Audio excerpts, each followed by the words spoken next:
Maxillofacial surgeon हूँ। आज मैं आपको क्लेफ्ट लिप और पैलेट के बच्चों में ओरल हेल्थ कैसे मेंटेन करनी है इसके बारे में कुछ जानकारी दूंगी। तो पहले तो ये जान लेते हैं कि ओरल हेल्थ क्लेफ्ट लिप और पैलेट और नॉर्मल बच्चों दोनों के लिए बहुत ज़रूरी है, पर क्लेफ्ट लिप और पैलेट के बच्चों में इसकी ज़्यादा इम्पोर्टेंस क्यों है इसके बारे में जानते हैं। देखिए, 3 तरीके की कंडीशंस होती हैं। एक जिसमें सिर्फ होंठ कटा होता है, जिसको हम क्लेफ्ट लिप कहते हैं, सामान्य क्लेफ्ट लिप। इसमें आपके दांत बिल्कुल नॉर्मल होते हैं। इसके अलावा एक कंडीशन होती है जिसे हम सिर्फ क्लेफ्ट पैलेट कहते हैं, जिसमें सिर्फ तालू कटा होता है। इसमें भी आपके दांत यानी जिसे हम एल्वियोलस कहते हैं यानी ऊपर का जॉ, ये नॉर्मल होता है। अब तीसरी कंडीशन जिसमें कि आपका क्लेफ्ट यानी जो कटा हुआ पोर्शन है एल्वियोलस तक पहुंच जाता है, यानी दांत वाले हिस्से तक पहुंच जाता है, जिसे हम क्लेफ्ट एल्वियोलस कहते हैं।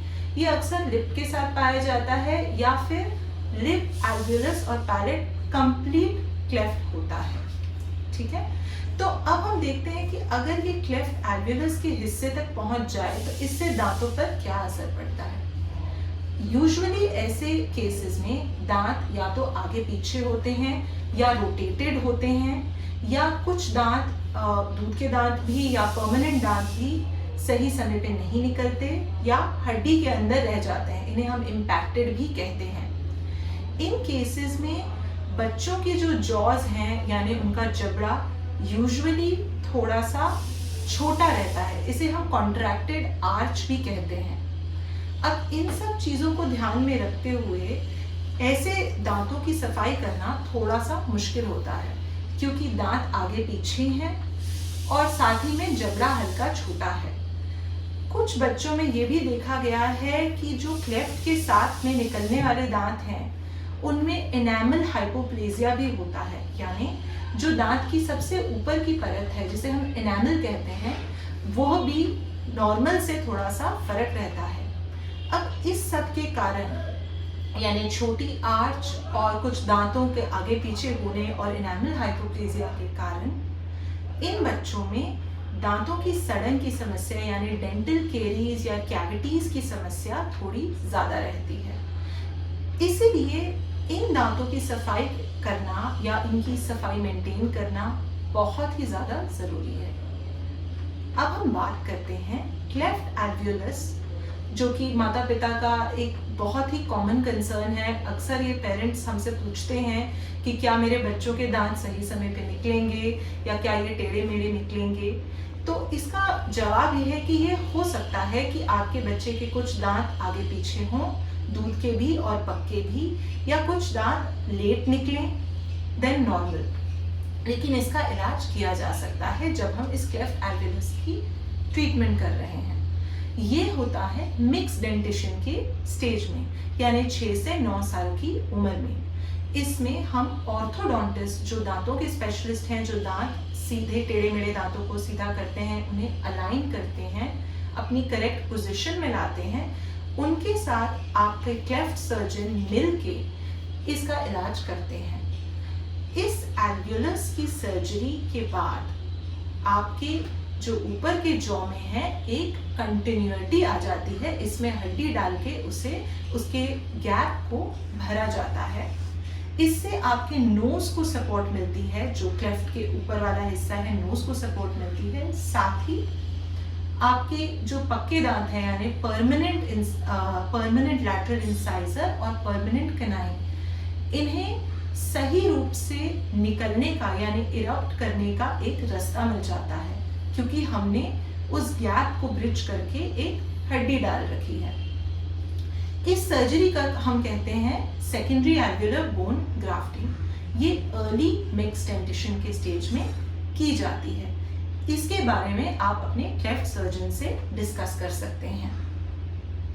अब हम बात करेंगे मुंह की सफाई किस तरीके से मेंटेन कर सकते हैं आप अपने बच्चे की घर पे, और किस तरह से माता पिता अपने बच्चे की ब्रशिंग हैबिट्स का हिस्सा बन सकते हैं। तो जैसे कि मैंने आपको पहले बताया कि इन बच्चों में दांतों की सफाई करना और मेंटेन करना और भी ज़्यादा ज़रूरी है। बच्चों के दांतों की सफाई या ओरल हाइजीन को किस तरह से मेंटेन करना चाहिए। यह तो हम सब लोग जानते हैं कि दिन में 2 बार ब्रश करना आवश्यक है। इसके अलावा हम रेकमेंड करते हैं कि हर बारी कुछ भी खान पान के सेवन के बाद आप अपने बच्चे को सादे पानी से कुल्ला करने को प्रोत्साहित करें और रेकमेंड करें। इसके अलावा अगर आपका बच्चा बहुत छोटा है और कुल्ला नहीं कर सकता तो आप उसे सादे पानी से भी उसका मुंह साफ कर सकते हैं या कुछ भी पिलाने के बाद उसे सादा पानी पिला सकते हैं। ब्रशिंग के लिए हम बेबी ब्रश रेकमेंड करते हैं बच्चे के जन्म से 2 साल की उम्र तक। 2 साल के बाद जूनियर ब्रश का यूज किया जा सकता है। जूनियर ब्रश हल्का बड़ा रहता है, हल्का सख्त रहता है और इससे दांतों की सफाई थोड़ी बेहतर तरीके से होती है। इसके अलावा ये ज़रूरी है कि आप अपने बच्चे का चीनी का सेवन या शुगरी या चिपचिपे पदार्थ जिसको हम स्टिकी फूड्स कहते हैं जैसे चॉकलेट्स और टॉफीज़, इन सब का सेवन कम करवाएं या तो ना करवाएं।